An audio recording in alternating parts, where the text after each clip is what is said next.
Something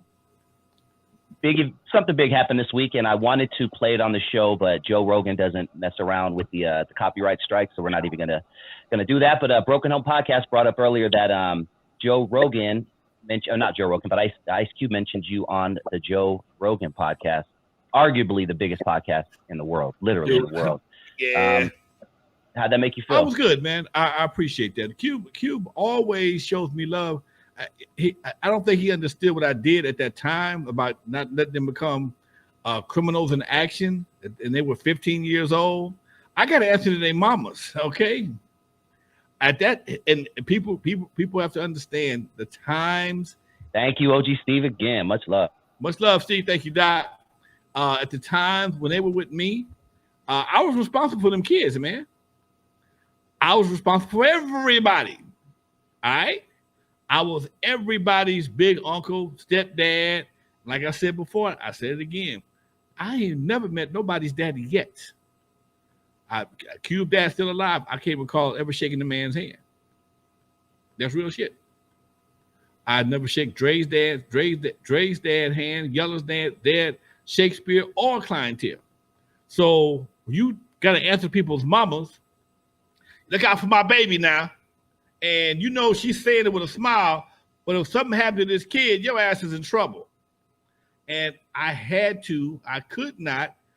did not feel comfortable with letting these minors call themselves criminals, and I had to change it up. Simple as that. You can be cruel in action, you can't be criminals in action. And they've been understanding the kind of responsibility that I had to their parents, or just as a grown-ass man running the record label. You let the kids call themselves criminals? I don't want to hear that shit. Now, once you become a grown-ass man, you can be whatever you want to be. Niggas with attitudes, niggas with babies, niggas with problems. I don't care. But when you're under my tutelage, you got to come correct. And that's just how it was. And he ain't mad at me, but it's something he mentions. I know he mentions it a lot. It's all good. And one day I'm going to tell him why I did what I did. That's dope. Better later than never. And, quick question to wrap it up. I know you don't get the recognition you deserve. I personally believe that. Did you have a time in your life where you were spiteful towards the game, maybe towards people in the game, and felt like you deserved more? Yeah. Break it down. I got a little pissed for a while, man, because, I was never jealous of the group. I just hated the way that people always wrote about me. They'd always write me as a friend of Dr. Dre and a friend of Eazy, who owned a nightclub. Motherfucker, you don't know me. I was big. I was more than a friend.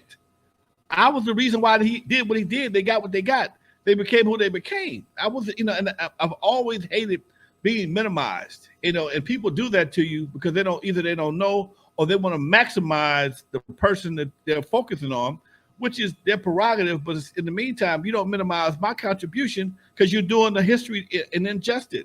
Everything comes from someplace. It's like this lady gave birth to him back when he was a kid. This lady gave birth to him back in the 65. That's his mama. It's a difference. She's not just some lady.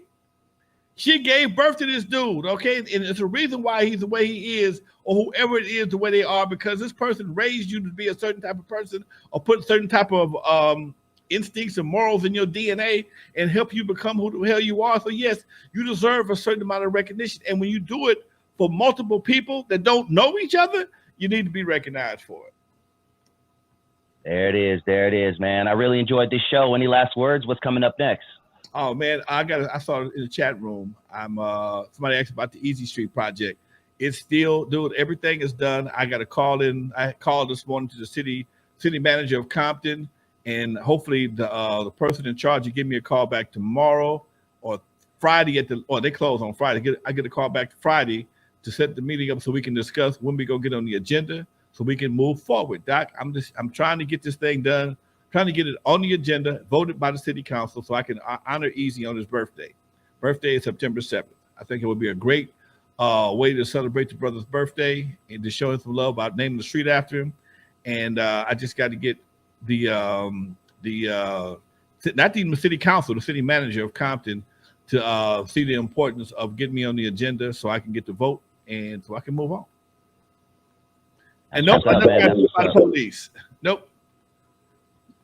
I wanted to knock a couple of cops out, but I was too skinny. I knew I wouldn't make it, so I just bit my tongue and sit my ass down. I never had any issues with LGBTQ and do those. Back then, that was not an issue for us. It was never really, if you was in the Alphabet crew, you didn't, nobody knew it. It was a top secret situation. We're talking about the 80s. AIDS just came out, so people wasn't talking about that. So I've ran clubs that dealt with that. I mean, I've ran a gay club, a female gay clubs on multiple occasions. One of my best nights, were some of my best money makers. But that was not something that Dudos, especially Dudos, was a young that was patronized by youngsters. Not something I can recall ever having an issue with. All right. There it is, man. Always a pleasure, dude. Always. See you next week, God willing, folks. Thanks for everybody that dropped something in the super chat. Thanks for y'all for typing in, hanging out with the brother. See y'all next week, same time, same bad channel. In fact, I won't be in next Dusty. We're doing Tuesday next week. Next week, I got to go before city council again. We'll talk about it. It's all good. In the meantime, all good. Sounds good, man. Peace.